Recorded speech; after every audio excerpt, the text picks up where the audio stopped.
Guys, this is going to be a quick video just showing you how I'm going to strain my stock and can it. I've gotten some of the chunks out here.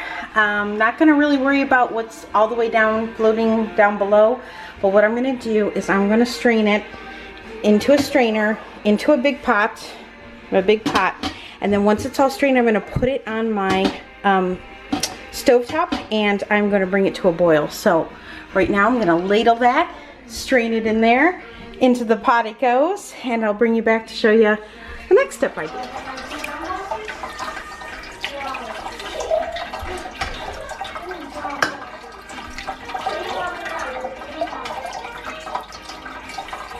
Okay, here we are. It's boiling. I have 7 quart jars. I use the small mouth for all my broth. So I am going to strain it one more time just to get any extra fat out of it. But quite frankly, I kind of like a little fat in my chicken broth because, I don't know, my mom's homemade chicken soup always had the fat, and I swear that's what makes you better when you have the cold and flu. It's the secret ingredient that you need that you just don't get with bouillon, right? So, but I am going to strain it one more time through my cheesecloth and my funnel, and get anything, you know, too heavy out. But that is the broth, the stock I should say, fully strained, and now I'm gonna load it in a jar and we're gonna get it in the canner, and I'm hoping that I have enough for 2 loads, 2 canner loads. Fingers crossed. All right, let's ladle this liquid gold into the jar.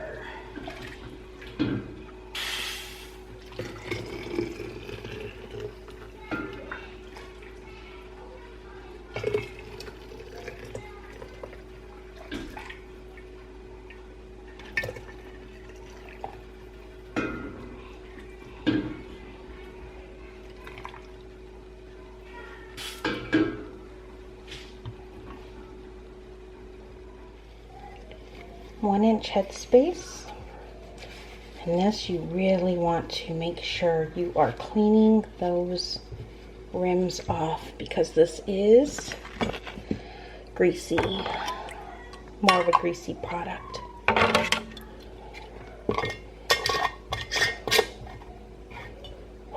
Hot, super hot. All right. There we go. Penicillin in a jar. All right, let's get the rest filled and loaded in the canner.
jar number 7.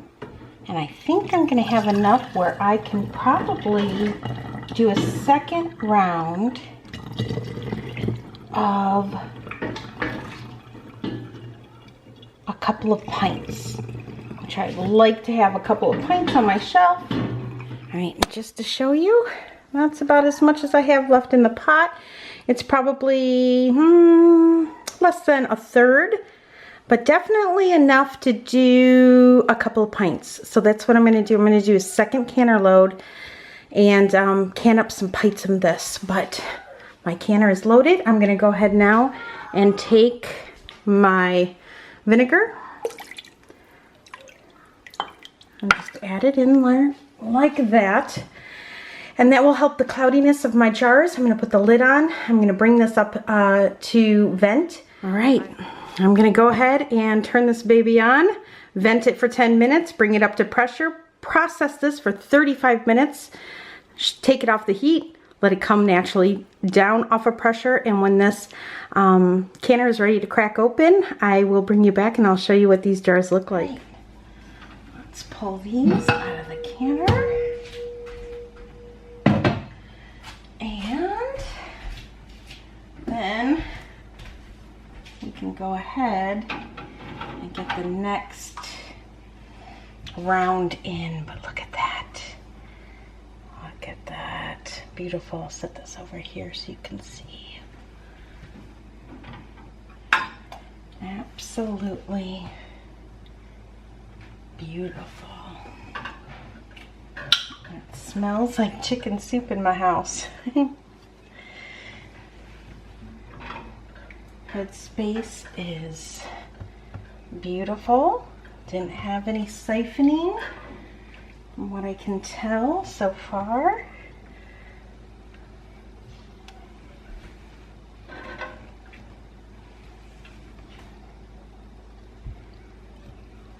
And one more. Now I did get this question today on another video asking me what do I do with, ooh, listen to that. What do I do with this water? Do I change this water out before I run my canner again? And the answer is no. You know why? Because this is extremely hot. Extremely hot. So if I had to wait for this to cool down, it would take a good 4 hours to switch out the water and then reload water and then do another canning session.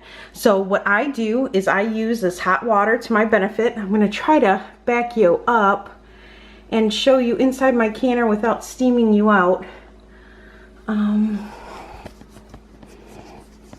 Let me give you a cleaning. If you can see inside my canner there, you can see that the water is completely clean. And so I have no, if I can get it to focus, there we go. My camera's getting so old. All right, I have no problems putting these little beauties, these little gems into that canner. What I do though, what I do is I have the 3-inch mark marked out on my Pokey Joe, the opposite side. And so I will check it to see how far down it is. Usually it is 1 inch, and that's exactly what it is. So we're at 2 inches, which is fine. I don't necessarily have to add water to this, but in all honesty, I am gonna add just a bit of water. Okay, so we have 1.5 pints here. I'm gonna dump that in. I don't have a quart jar handy, but that will give me pretty close. That's about 2.5 inches of water, and that will be fine to run a 35-minute session with. So what I'm gonna do, I'm gonna just put these beauties right into my canner, which is already hot, but that's okay because the broth inside the jars are still pretty warm. It's not super hot, but that's all right. All right, we're gonna put those in, okay, just like that. And make sure you don't touch the edge of this. It's very, very hot. If you feel more comfortable letting this cool down a little bit, you can. I'm gonna go ahead and put the lid back on, bring this back up to temperature. I processed my chicken stock for the same amount as my vegetable stock, so I just feel more comfortable doing that. I do have a video on why I do that. I'll leave a link up above to that video, but you can see I have 1 inch headspace on all of the jars. That's a nice controlled canner. It did not process too hard. There's no siphoning. It's absolutely beautiful. Look at that liquid gold in a jar. This is gonna make perfect soup come winter, when cold and flu season is upon us. So, all right, I'm gonna put the lid on that beauty, and we're gonna get rocking and rolling here again, and I will bring you back when I pull the pints out of the. I almost forgot about you guys. Okay, took one out. I almost forgot about you guys. Let me grab this little guy here. And here we go. Oh, look at how pretty. Look at how pretty. Look at how pretty. Okay, I'm coming over. Woo! All right, let me get the rest out of the canner with a little towel under it so I don't make a mess. So, all right, there are the pints. Once again, headspace looks beautiful. What a beautiful sight. And what a beautiful thing to put up on my pantry shelf now. Oh, I'm so happy. Homemade chicken soup is coming. It's coming. So, I hope you enjoyed this video. Even though it was a little snippet and I didn't include exactly how I made the broth, I'll leave a link up above to the video shared how I made it with you guys. But I wanted to put on the camera just so that you guys could see the canning process, because I know so many of you just enjoy watching the process and, you know, food in jars. So, especially for you newbies out there, I wanted to turn on the camera just for you guys. So, all right, guys, I'll be seeing you soon. I think tomorrow night I'm going to be making that dirty rice taco. It's 4-H club tomorrow, and so I need a fast, easy dinner. So, I'll probably be seeing you tomorrow night. All right, guys, see you then. Bye.